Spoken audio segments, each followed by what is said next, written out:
গাওক বা নাজানি গাওক পাপ নাশ হবই। জানি বা নাজানি কৰে নামৰ কীৰ্তন, তথাপিতো পাপ দহি নামে কৰে চব। অজামিলে তেওঁ 10 নম্বৰ ল'ৰাটোৰ নামহে নাৰায়ণ ৰাখিছিলে, নাজানে ভগৱানৰ নাম বুলি। মাধৱদেৱে কিন্তু আমাক চিনাকি কৰি দিছে, 4 বেদৰ 4 অক্ষৰ সাৰ কাঢ়ি আনি ব্ৰহ্মদেৱে বেকত কৰিয়া থৈলা নাৰায়ণৰ নাম। সেই নাৰায়ণৰ নাম লৈয়া শুদ্ধ কৰোঁ আমি চিত্তকায়া, হৰি সন্তোষৰ কাৰণ আন নাজানি। 4 বেদৰ সাৰ নাৰায়ণ, কিন্তু তেওঁ 10 নম্বৰ ল'ৰাটোৰ নামহে নাৰায়ণ ৰাখিছিলে। কেৱল মাত্ৰ কৈছিল আহ নাৰায়ণ, খা নাৰায়ণ, উঠ নাৰায়ণ, পঢ় নাৰায়ণ, কৰ নাৰায়ণ, যা নাৰায়ণ কওঁতে কওঁতে তেওঁ নজনাকে পুতেকৰ নাম কওঁতে পাপ মুক্ত হৈ গ'ল। আৰু মৃত্যুৰ সময়ত নাৰায়ণৰ নাম লোৱাৰ লগে লগে 3 যমদূতৰ পৰা 4 বিষ্ণুদূতে তেওঁক মুক্তি কৰি দিছে।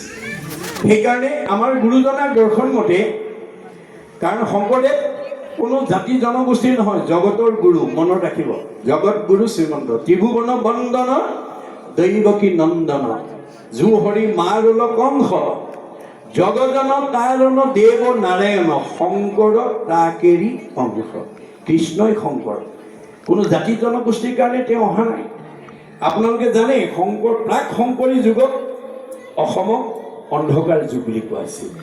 যিটো সময়ত অসমৰ মানুহে ধৰ্মৰ নামত প্ৰাণী বলি দিয়াৰ উপৰিও মানুহ বলি দিবলৈ কুণ্ঠাবোধ কৰা নাছিল, তেনে এটা সন্ধিক্ষণত শংকৰদেৱ অসম মাতৃৰ বুকুত আবিৰ্ভাৱ হ'ল। আবিৰ্ভাৱ হৈ অসমৰ চাৰিওফালে ঘূৰি চাই দেখিলে যে অসমত বিভিন্ন জাতি জনগোষ্ঠীৰ লোকৰ বাসস্থান, আৰু এই সকলোবিলাক ঈশ্বৰৰ অমৃতৰ সন্তান। এই আধ্যাত্মিক জ্ঞানটো মই যদি অসমবাসীক দি থৈ যাব নোৱাৰোঁ, অনাগত দিনত এওঁলোকে একতাৰ দূৰেৰে বান্ধ খাব নোৱাৰিব, সমন্বয়ৰ সেতু বান্ধি দিব নোৱাৰিব, মিলা প্ৰীতিত থাকিব নোৱাৰিব। তাৰ কাৰণে অসমখনক অন্ধকাৰৰ পৰা পোহৰলৈ আনিবৰ কাৰণে তেওঁ প্ৰথম সমাজ সংস্কাৰ পথটোকে হাতত তুলি লৈছিল। কেনেকৈ? আমাৰ 2য় স্কন্ধ ভাগৱতত উল্লেখ কৰি থৈ গৈছে, কিৰাতক চাৰি খাচী গাৰু মিৰি, যৱন কংক গোৱাল, ধুবাজে তোৰক অসম মূলোক, উবাচ মেল চাণ্ডাল, আনুসব পাপী কৃষ্ণ সেৱ কৰ, সংগত পবিত্ৰ হয়, হৰিত একান্তে ভগতি কৰিয়া, বৈকুণ্ঠে সুখে চলয়। আজি আপোনালোকৰ ভাগৱত চক্ৰ মানে উদ্যোগত, চক্ৰৰ উদ্যোগত যি 25 বছৰীয়া ভাগৱত পাঠ ব্যাখ্যা অনুষ্ঠান হৈছে, ইয়ালৈ এই অঞ্চলৰ সকলো জাতি জনগোষ্ঠীৰ মানুহে আহি শুনিব পাৰে, তাত কোনো বাধা নাই। আৰু ভাগৱত শুনি বৈকুণ্ঠৰ পথ প্ৰশস্ত কৰিব পাৰে, ইয়াত কোনো বাধা নাই। সেইকাৰণে এই আধ্যাত্মিক দৰ্শনটো, এই আত্মসম্পৰ্কীয় জ্ঞানটো তেওঁ অসমবাসীক দি যাবৰ কাৰণে তেওঁ কি কৰিছিল, সকলো জাতি জনগোষ্ঠীৰ পৰা ভকতক সংস্কাৰ কৰি লৈ আহিছিল। কেনেকৈ? ভগৱন্তৰ 1000টা নামৰ পৰা এটা এটা নাম দি সংস্কাৰ কৰি আনি সমাজক চিনাকি কৰিছিল। সেই সমাজৰ লোকসকল, এয়া মই তোমালোকৰ মাজলৈ আজি গাৰুৰ ভকত আনিছোঁ দেই। এওঁক আজিৰ পৰা তোমালোকে গাৰু বুলি ঘৃণা নকৰিবা, এওঁক ঈশ্বৰৰ অমৃতৰ সন্তান। এওঁক আজিৰ পৰা তোমালোকে গোবিন্দ আতৈ বুলিবা। এয়া মই নগাৰ ভকত আনিছোঁ, এওঁক আজিৰ পৰা তোমালোকে নৰোত্তম আতৈ বুলিবা। এয়া মই যৱনৰ ভকত আনিছোঁ, এওঁক আজিৰ পৰা তোমালোকে জয় হৰি আতৈ বুলিবা।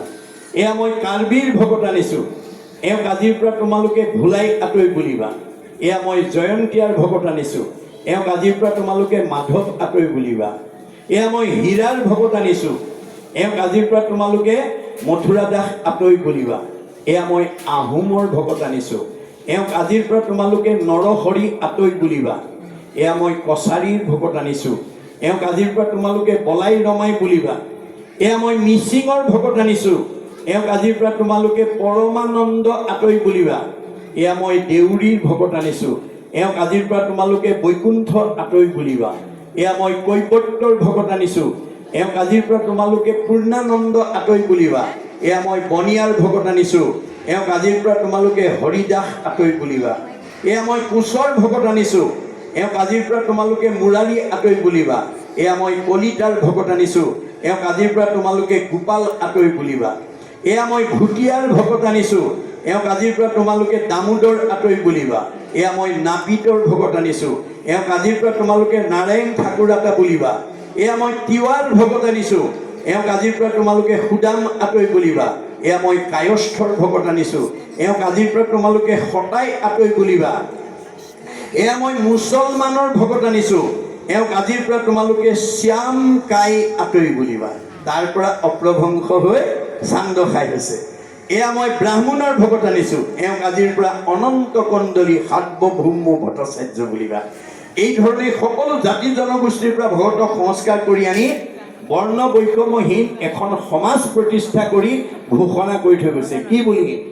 অহৰিক ভজয় যিটো তাকে বোলে জাতি, কৃষ্ণ বিমুখ যিটো সেহিহে অজাতি।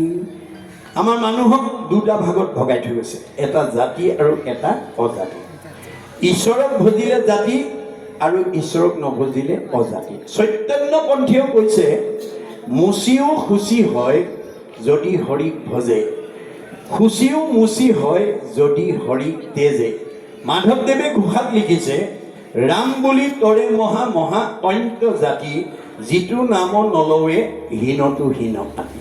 আৰু প্ৰথম স্কন্ধ ভাগৱতত 28,000 ঋষিক সেই তথ্যটো সুতে দাঙি ধৰিছে। আপোনালোকে জানে, কৃষ্ণ বৈকুণ্ঠপ্ৰায়ণ হোৱাৰ লগে লগে পৃথিৱীলৈ কলিয়ে নামি আহিল বুলি ভাবি 28,000 বেদজ্ঞ শাস্ত্ৰজ্ঞ টীকালজ্ঞ ধ্যানত ভগৱানক সাক্ষাৎ কৰিব পৰা যোগ্য ঋষি সমস্তই কলি পাপৰ পৰা জগতৰ লোকক বচাবৰ কাৰণে যজ্ঞ আৰম্ভ কৰিলে। এদিন দুদিন নহয়, 1000 বছৰ যজ্ঞৰ ধোঁৱাৰে গা ধোঁৱা বৰণীয়া হৈ গ'ল, কিন্তু তেওঁলোকে কলিক খেদাব নোৱাৰিলে। অৱশেষত উপায়ন্তৰ হৈ সেই সময়লৈকে হীন জাতি বুলি ঋষি সমাজৰ মাজত বহিবলৈ নিদি বহুত যোজন পিছত বহিবলৈ দিয়া সূতক আমন্ত্ৰণ কৰি আনি গুৰু আসনত বহুৱাই সৌনকে নিবেদন কৰিলে। কি বুলি? সৌনক বদতি শুনা সূত মহা মানি, পৰম পাতকী কলি পাইলে হেন জানি, আৰম্ভিলো যজ্ঞ আশী সহস্ৰ বছৰ, হোম ধূৰ্মে ধূৰ্ম বৰ্ণ ভৈলে কলে বৰ। আমি কৃষ্ণ বৈকুণ্ঠপ্ৰায়ণ হোৱাৰ লগে লগে পৃথিৱীলৈ কলি আহিল বুলি 1000 বছৰ যজ্ঞ কৰি যজ্ঞৰ ধোঁৱাৰে গা ধোঁৱা বৰণীয়া হৈ গ'ল, কিন্তু ফলৱৰ্তী নহ'লো। যিটো কৰ্ম কৰোৱাতো নাহিকে বিশ্বাস, আপোনাৰ আয়ুক কৰিলো ব্যৰ্থে নাই। 28,000 বেদজ্ঞ শাস্ত্ৰজ্ঞ ঋষিয়ে কলিত যজ্ঞ কৰি বিফল হৈছে। আমি সফল হ'ম নেকি? এই কথা আমি উপলব্ধি কৰিব লাগিব দেই। উপলব্ধিয়ে সংস্কাৰ কৰে, যাৰ উপলব্ধি নাই তেওঁ সংস্কাৰ হ'ব নোৱাৰে। গতিকে 28,000 ঋষিয়ে মানে বিফল হৈ অৱশেষত ক'লে, সম্প্ৰতি তুমি সি চিন্তি উক মহাহিত, কৰাইক পানক কৃষ্ণ চৰিত্ৰ অমৃত। এতিয়া কলি যুগত ঈশ্বৰ কৃষ্ণৰ কথা নুশুনিলে আৰু জীৱৰ গত্যন্তৰ নাই। এই আহ্বান শুনি সেই সময়লৈকে হীন জাতি বুলি আঁতৰাই থোৱা সুতে কি বুলি মন্তব্য দিলে? কিনো মহাভাগে তোমাখাৰ আগে, কহিব কৃষ্ণৰ লীলা, মাধৱৰ কথা সৌম্যকে পুছিলা, মোক জীৱদান দিলা। হে ঋষি সমস্ত, আজি তোমালোকে মোক কৃষ্ণ কথা ক'বলৈ আহ্বান জনাই মোক জীয়া মানুহ কৰি তুলিলা। মই এই মুহূৰ্তলৈকে মৰা মানুহ হৈ আছিলোঁ। কৃষ্ণৰ কথাটো মোৰ মহালাভ আছে। কৃষ্ণৰ কীৰ্তনে জাতি অজাতি নাবাছে। মনত ৰাখিব কথা। দুটা ভাগ দে। ভাগৱতে আমাক জগতবাসীৰ কাৰণে এই দৰ্শন দি থৈ গৈছে যে আমি দুটা ভাগত বিভক্ত হৈ আছোঁ, জাতি আৰু অজাতি। ঈশ্বৰক ভজিলে জাতি, ঈশ্বৰক নভজিলে অজাতি। গতিকে কলি আৰু যুগ ধৰ্ম ভগৱন্তই নিৰ্ণয় কৰি থৈ গৈছে। ভগৱন্ত যুগে যুগে আহি আছে, আহি থাকিব।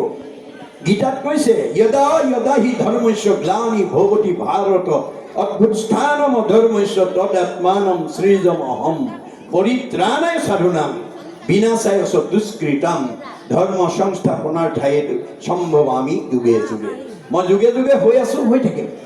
সত্য যুগত হৰি অৱতাৰ হৈ জগতবাসীক ক'লে, হে জীৱশ্ৰেষ্ঠ মানুহ, তোমালোকে সকলোৱে এই মায়াময় সংসাৰৰ পৰা উদ্ধাৰ হ'বলৈ হ'লে ঈশ্বৰক ধ্যান কৰিব লাগিব আৰু ধ্যানৰ অন্তত ভগৱানৰ 10টা নাম ল'ব লাগিব তেতিয়া তোমালোকে ধ্যানটো পূৰ্ণাংগ কৰি মুক্তি লাভ কৰিব পাৰিবা